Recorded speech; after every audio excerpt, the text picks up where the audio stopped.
Both the Lakers and Nets have had their superstars miss significant time this season. LeBron's ankle sprain has kept him out the last few weeks, while AD has missed the past 2 months with a calf strain, although he's been cleared for full on-court activity and could return next week. And on the East Coast, the lethal Harden, KD, Kyrie trio has very rarely been on the court together. Steve Nash recently said they may not get any more regular season games with the whole roster. Chris, which team is in dire need to get their stars back on the court, LA or Brooklyn?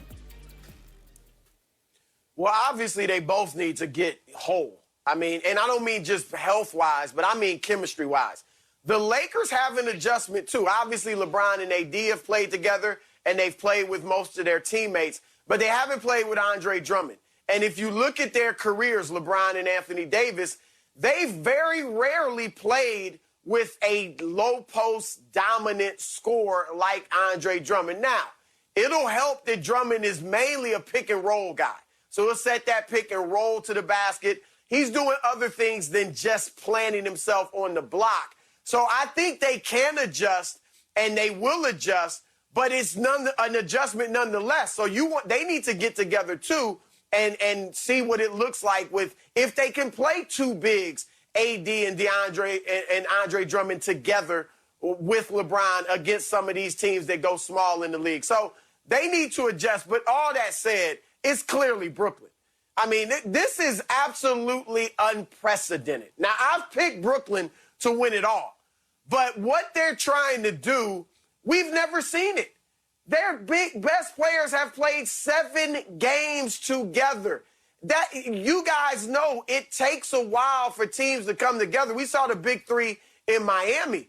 They didn't do it their first year because the chemistry wasn't quite there. We saw last year, it wasn't a big three, but with Kawhi and Paul George with the Clippers, they didn't play enough together to have the chemistry they needed in the playoffs. So if Brooklyn pulls this off and wins it, we've never seen anything like it in the NBA. And when you watch them play now, like when KD's playing and there's no James Harden or Kyrie, KD's handling the ball a lot, being a playmaker. That's not going to be the case when James Harden is there. So that's one of the adjustments. I mean, KD can do it. He'll be off the ball. But little things like that, they are going to need to have some time to come together and understand. And it's not just the stars. Now it's the rotation. Okay, how much time is Blake Griffin at center? Is Nick Claxton? He's been playing well. We got to get him some minutes. But against big guys like Drummond, like Joel Embiid, we need DeAndre Jordan. And Bruce Brown's been playing so well, we need him in there somewhere for his energy. Joe Harris got to be on the floor for his shooting. So there, and then I didn't mention TLC and Landry Shamet. So they have so many questions with the Nets to figure out that they clearly are the team that needs to come together. And here's the last thing about this. LeBron has proven he can lead teams to championships through adversity. He did it last year in the bubble. He did it in Cleveland when they were down 3-1 to Golden State. As great as the players in Brooklyn are, none of them have yet proven they can lead a team to a championship. Harden obviously hasn't. Kyrie hit the huge shot in Cleveland, but it wasn't his team. It was LeBron's team. KD was the best player in Golden State, but it was Steph's team. He was the engine that made it go. So LeBron's got some experience on his side that the guys in Brooklyn don't have, but Brooklyn's got more talent, and I'm going with them. Yeah, Brooklyn definitely has more talent, and they have less time together. Obviously, you mentioned Andre Drummond being added to the Lakers, and obviously Anthony Davis hasn't played with them. LeBron hasn't played with them, and that's important. But I think because of the way LeBron plays, he's such a facilitator. He's so inclusive. The way he plays, that will mesh a lot quicker. My concern, and I get all the talent with Brooklyn, but there's a sense of pride that these guys have to have, and then there's a sense of pride that you have to remove. And when you listen to them talk, they just have this automatic expectation of, we'll get it done, we'll figure it out. And Chris, you've seen this, we've all seen this, we've all witnessed it. You talked about the Clippers, you talked about other teams that have tried to do something similar. and it just doesn't work out right away. It's not as simple as just because of the talent that is there, because of the talent that is possessed with these individual players, that you can just get them on the court and just make it happen. You talked about Steve Nash and the decisions that he's going to have to make when it comes to rotation, but ultimately it comes down to the fourth quarter. When the game is on the line, that is when you need to be in lockstep. I don't care what sport you're playing. I don't care if it's Monopoly. You better know what you're trying to get done and how you're going to execute it. And that's when you need to have that time under tension, under pressure, on the hardwood together, and they don't have that. Here's what I'll say. It's not Brooklyn. It's not clearly the Brooklyn Nets who have to get guys back out there and have to have, everything together for it to work out right now.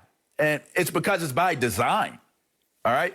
I believe that Steve Nash is doing this by design. If you look at Steve's demeanor when he does his interviews after the games, when you look at the playful nature and the relaxation of Kyrie and KD and James on the sideline, that does not scream to me they're nervous. That does not scream to me there's concern. That does not scream out to me, oh my gosh, we have to get back out onto the court as quickly as we possibly can. That says to me they're pulling a Muhammad Ali on people. This is a rope-a-dope. The rope-a-dope is, oh, they got to be out there. They got to be playing together. There's not enough continuity, this and that. Well, you know what? There is so much talent on this Brooklyn Nets team. You know what they're able to do? Practice. And you know what they're able to do in practice with guys like KD and James Harden and Kyrie Irving and DeAndre Jordan, all those guys, and Green? Get great game-type, game-level reps. They are playing together, guys. They are getting their reps together. And listen, I know y'all may want to dispute that you can't reenact a real game environment in a practice. I would argue that for basketball. You can have very competitive. I go back to the Dream Team when Michael Jordan and all of those guys, their practices were harder than the games that they played. I think that it's overstated to say that these guys have to get back in the games and get the continuity in the games in order for them to have success. While when I look at the Lakers are dealing with two of their best players not playing because they cannot play. That is a very different approach than I am not playing you. I'm telling you, I may not play them all together until the playoffs. But in LA, that's a very different story. And again, the last time we were on this show, we were talking about AD and his injury. And last I told y'all, the way he grabbed that leg, and think about how long ago that was, that we was all together on Undisputed, and he was grabbing his leg, and I'm sitting there and I'm telling y'all, that type of injury, do not expect to see Anthony Davis. I don't expect to see him back. And if he does come back, it's going to be in a limited role, and I don't believe that he'll be in the condition to be able to have the impact that is necessary and needed to be what he needs to be as Anthony Davis. I don't think that it is Brooklyn that has the most pressure on them to play him. It's definitely the Lakers, J-Mac. It's cute how LeVar's concerned for Anthony Davis and LeBron James. You know, the guys who just steamrolled the bubble to a title. I need to address something Greg said, and also LeVar, you said by design. The Nets are doing this by design. Yeah. Really? By design. Steve Nash just loves the idea of Kyrie Irving going AWOL. I'm out. I need some personal days. I'm out. I'll be back. But I need to really focus on something Greg Jennings said. I wrote this down because it was so good, Greg. You mentioned pride. The Nets have a lot of pride. I don't know if you're confusing pride with ego. And I cannot wait. The NBA playoffs are going to be great. The regular season, the injuries, it's tough. I can't wait to watch this Nets team and the pride/ego situation. If they happen to go down 2-1 to the Sixers or the Bucks or maybe even the Celtics, and let's see what kind of pride ego's in that locker room. Who stands up and is the alpha and says, listen, hey, we need to chill out and not get rattled? Is it going to be Kyrie, the guy who abandoned the team several times this year? Is it going to be KD? Whose injuries, injury history coming off the Achilles? Is it going to be James Harden, who's never won a title and has a number of postseason meltdowns? I like this team a lot. Broussard, I respect the pick. I think the Nets, at the last time we did this show in February, I think the Nets were at that point the favorites. I just wonder, Greg, you keep saying pride. Is it going to be ego or is it going to be pride? Because they have a rookie coach. We know they don't play a lick of defense. And I just wonder who is that guy. We know it's LeBron with the Lakers. Everybody will listen to what LeBron says. Paper clips, they don't have a guy that stands up. I just don't know who that guy is, Greg. And I'm concerned for these Nets heading into the playoffs.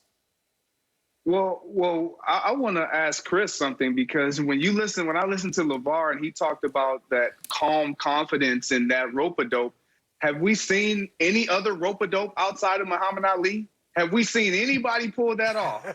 Like, that was most didn't think Muhammad Ali would pull it off, but he did. He's Muhammad Ali. He's Muhammad Ali. So this ain't KD? You're basically saying this ain't KD? No, this ain't Kyrie? Look, but look what they have to go up against. Look what they have to go up. So, Chris, I'm going to ask you, do you think that they're calmly confident and they're just playing rope-a-dope, and Steve Nash is doing this intentionally, or as a head coach, does he want his guys on the He's shaking hardwood? his head. He is shaking his head now. Go ahead. Right. See, here's the deal. They are not. This is not by design. Oh my gosh! Right. Hold on. Okay, come on. You watch them on the sidelines. I agree with you. They look cool. They look calm. They look collected. They're not concerned. They're not nervous. You're right about that. Okay. But this notion that on off days they're going 5-on-5 shirt